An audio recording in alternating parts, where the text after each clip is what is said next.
એક પુરુષ જીવનમાં બધું જ સહન કરી શકે, પરંતુ જે સ્ત્રીને તે પ્રેમ કરે છે તેની બેવફાઈ સહન નથી કરી શકતો.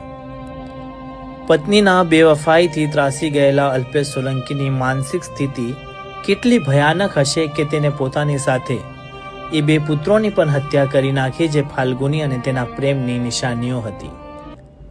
હજી થોડા દિવસ પહેલા તો બંને જણાએ પોતાના હાથ પર એકબીજાના ચહેરાના ટેટુ ચિતરાવ્યા હતા.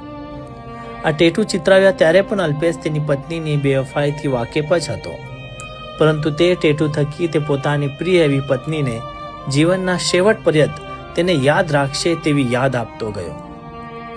અલ્પેશ સોલંકીએ ફાલ્ગુની દ્વારા કરવામાં આવેલી બેવફાઈ વિશે પોતાની ડાયરીમાં ઘણું બધું લખ્યું છે.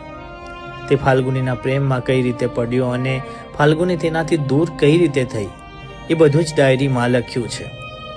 ફાલ્ગુનીના જીવનમાં આવેલા નરેશ રાઠોડ વિશે પણ અલ્પેશ ઘણું બધું જાણતો હતો. કઈ રીતે ફાલ્ગુનીએ નરેશ સાથે સંબંધ બાંધ્યો અને ત્યારબાદ અલ્પેશ સાથે તેના વર્તનમાં શું ફેરફાર આવ્યો, તે બધું જ આ ડાયરીમાં લખ્યું છે. અલ્પેશે જે લખ્યું છે તે વાંચ્યા બાદ પથ્થર પણ પીગળી જાય તેવી વેદના આ ડાયરીમાં લખાઈ છે. એક પુરુષ દુનિયાનું કોઈ પણ દર્દ સહન કરી જાય, પરંતુ પોતાની પત્નીનો કોઈ બીજા સાથે સંબંધ કઈ રીતે સહન કરી શકે? અલ્પેશ આ સંબંધોથી એટલો વ્યથિત થઈ ગયો હતો કે તેને ફાલ્ગુની અને તેના પ્રેમની નિશાનીઓને પણ મિટાવી દીધી.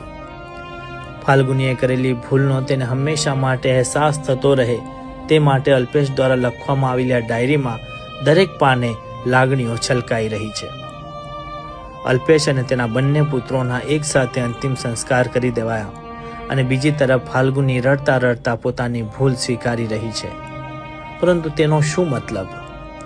કેટલોય પશ્ચાતાપ કરી લે, પરંતુ તે પ્રેમ કરનાર પતિ અલ્પેશ હવે ફરી નહીં આવે. એ આખો દિવસ મમ્મી મમ્મી કરનારા બે માસૂમ બાળકો ફરી નહીં આવે.